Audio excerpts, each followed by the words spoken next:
Hi guys, I'm Tess and I'm making a video for my English e-class.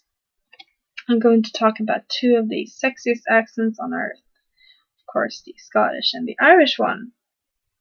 They're very similar but very different, and that is basically what I'm going to talk about. I'm going to compare them a bit. I will be starting with the Scottish one, since I did my paper on the Scots language, but it's close to home. Many of you may have heard the Scottish one, Scottish accent, as the one spoken in the 2012 Disney Pixar movie, Brave, the one with the red-headed little girl, the princess and the bears, or maybe How to Train Your Dragon. If you don't know what I'm talking about, please see these movies. They're very good. Back on track. One of the main things to know when speaking an accent is to know what letters you're supposed to accentuate.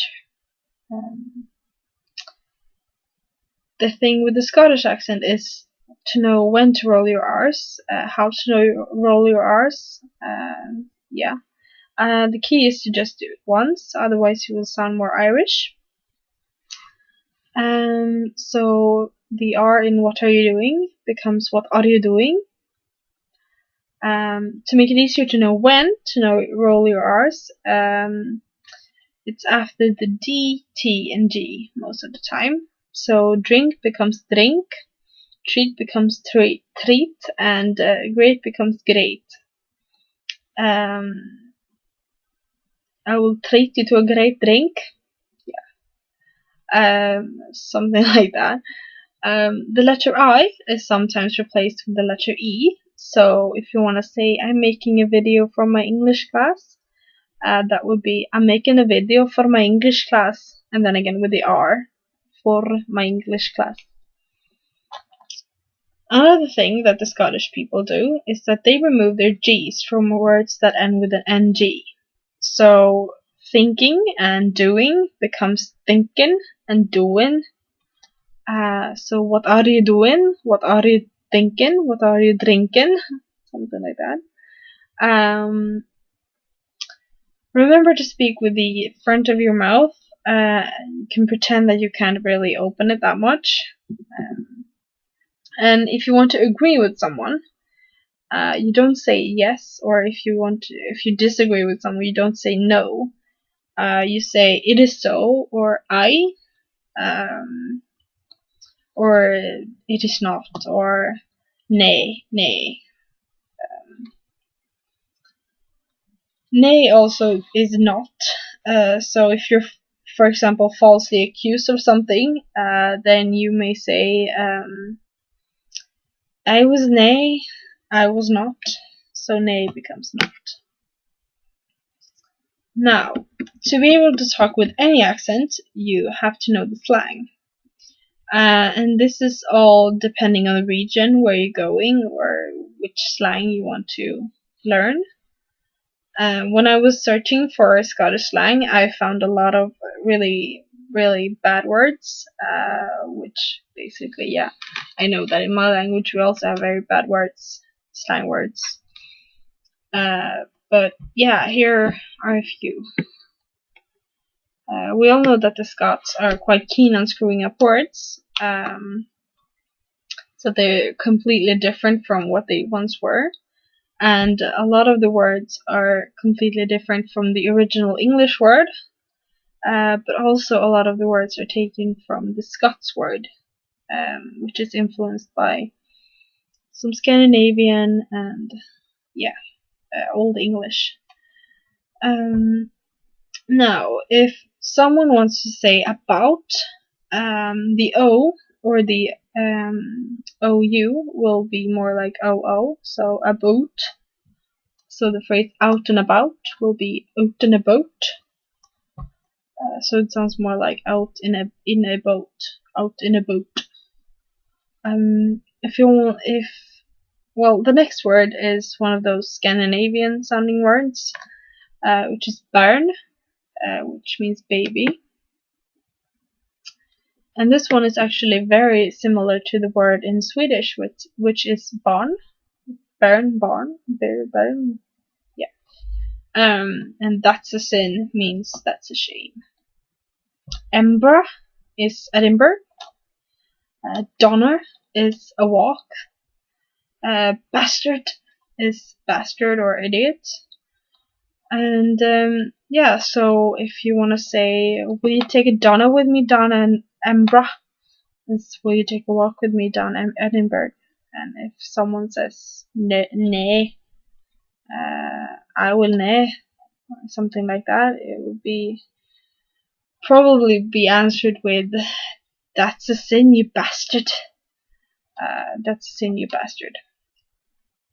To move on to the other oh so sexy accent, when you may have heard the actor Colin Farrell speak from the land of the leprechauns, the Shamrocks, Steve Earle and Guinness, we have the Irish accent. It is, like previously mentioned, the Irish accent is very different to the Scottish one. But here are some pointers on how you can learn how to speak with a seductive Irish accent instead of Scottish one. But remember what I said about the R's, that you should roll them more than once for the Irish accent. But first, what you need to know is that the letter T is pronounced in a different way. So it is pronounced with your tongue touching the palate of your mouth and your teeth almost clenched together. So it creates a T sound. So what are you doing? What are you doing? Yeah, and when you want to create a th sound, as in thing or think, you make the T pointy. So think. What do you think? What are you thinking? What are you thinking? Yeah, you understand, right? I think so. I think I made myself quite clear. Something else that the Irish do differently from the Scottish is their intonation. The Scots sound almost angry, and the Irish sound a lot more calm. However, with all the Guinness going on, they seem to swear equally as much. But here are a few slang words that the Irish use. Banjaxed, something is broken. Tool, idiot. Savage, something is good or bad. Blow it out your arse. You're talking shit. So, yeah. That is savage, you tool. Which probably would mean that is bad, you idiot. You blow it out your arse, you tool. It's banjaxed. Something's broken, yeah.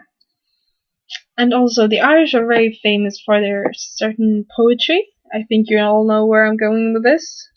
They're limericks. And I thought I might read some of you in an Irish accent, or try to at least. These are from a website called lovelimericks.com, by the way. I'm really sorry, I'm bad at reading poetry. This one is called Thanks for the Love. Please and thank you are words I was taught, to be sure that I note what I ought. Since you please me each day with your sweet gentle way, I give thanks for the love that you've brought. The next one I'll take a little bit slower, I think. This one is called Carpe Diem. There is no resolution for pie. It is immortal, like you, unlike you and I. And this tender bouquet, it is my own little way to remind you the sun's riding high. Okay, that was very difficult. But as you hopefully heard, there are differences between the two accents. I hope I may have aided you in trying to learn how to speak with them. Well, yeah. Good luck, guys.